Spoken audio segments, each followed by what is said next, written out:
আমি এবার নবনিযুক্ত মাননীয় প্রধানমন্ত্রী জনাব তারেক রহমানকে মঞ্চে আসন নেওয়ার জন্য অনুরোধ জানাচ্ছি।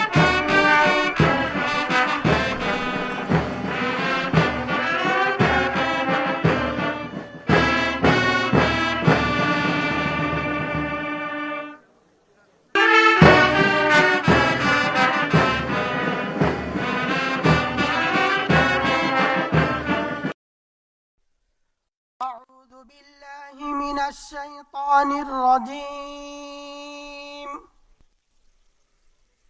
بسم الله الرحمن الرحيم.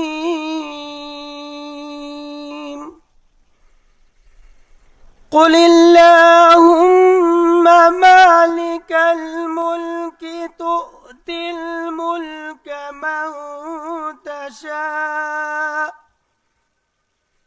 وتنزع الملك ممن تشاء وتعز من تشاء وتذل من تشاء بيدك الخير إنك على كل شيء قدير. صدق الله العظيم. 12 ফেব্রুয়ারি 2026 তারিখে অনুষ্ঠিত ত্রয়োদশ জাতীয় সংসদ নির্বাচনের ফলাফলের ভিত্তিতে গণপ্রজাতন্ত্রী বাংলাদেশের সংবিধানের 56 অনুচ্ছেদের 3 দফা অনুযায়ী রাষ্ট্রপতি ত্রয়োদশ জাতীয় সংসদের সংখ্যাগরিষ্ঠ সদস্যের আস্থাভাজন সংসদ সদস্য জনাব তারেক রহমানকে গণপ্রজাতন্ত্রী বাংলাদেশ সরকারের প্রধানমন্ত্রী পদে নিয়োগ দান করেছেন। আমি এখন নবনিযুক্ত মাননীয় প্রধানমন্ত্রী জনাব তারেক রহমানকে অনুগ্রহপূর্বক রাষ্ট্রপতি মহোদয়ের নিকট প্রধানমন্ত্রী পদের শপথ ও গোপনীয়তার শপথ গ্রহণ করার জন্য সবিনয় অনুরোধ জানাচ্ছি। নবনিযুক্ত মাননীয় প্রধানমন্ত্রীর শপথ পাঠ পরিচালনা করার জন্য রাষ্ট্রপতি মহোদয়কে বিনীত অনুরোধ জানাচ্ছি। বিসমিল্লাহির রহমানির রহিম। বিসমিল্লাহির রহমানির রহিম। আমি সশ্রদ্ধ চিত্তে তারেক রহমান সশস্ত্র চিত্রে শপথ করিতেছি যে আমি আইন অনুযায়ী সরকারের প্রধানমন্ত্রী পদের কর্তব্য বিশ্বস্ততার সহিত পালন করিব। আমি বাংলাদেশের প্রতি অকৃত্রিম বিশ্বাস ও আনুগত্য পোষণ করিব। আমি সংবিধানের রক্ষণ সমর্থন ও নিরাপত্তা বিধান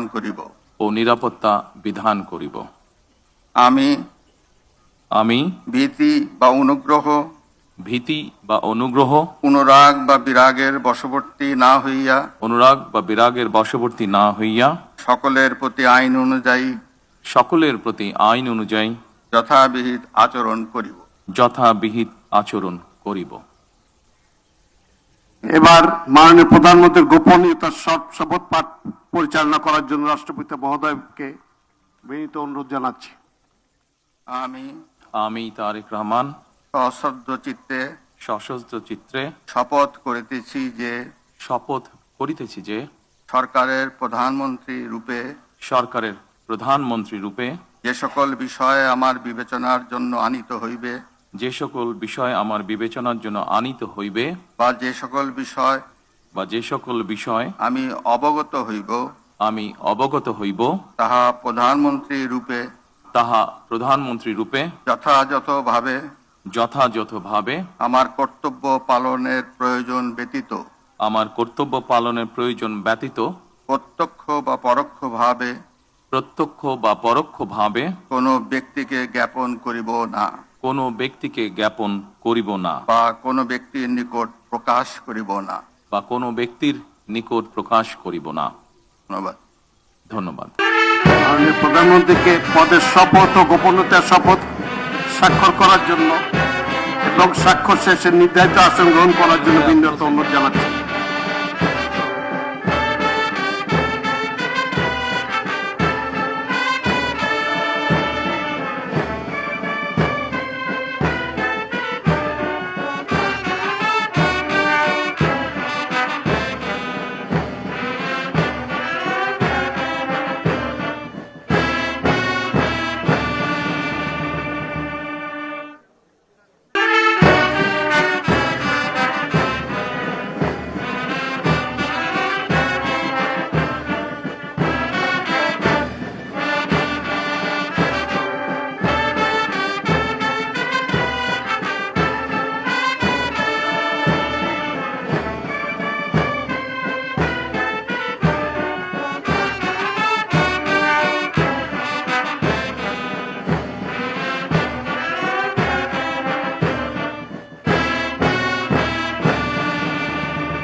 গণপ্রজাতন্ত্রী বাংলাদেশ সরকারের প্রধানমন্ত্রী হিসেবে দায়িত্ব গ্রহণের জন্য আপনাকে আন্তরিক অভিনন্দন জানাচ্ছি স্যার।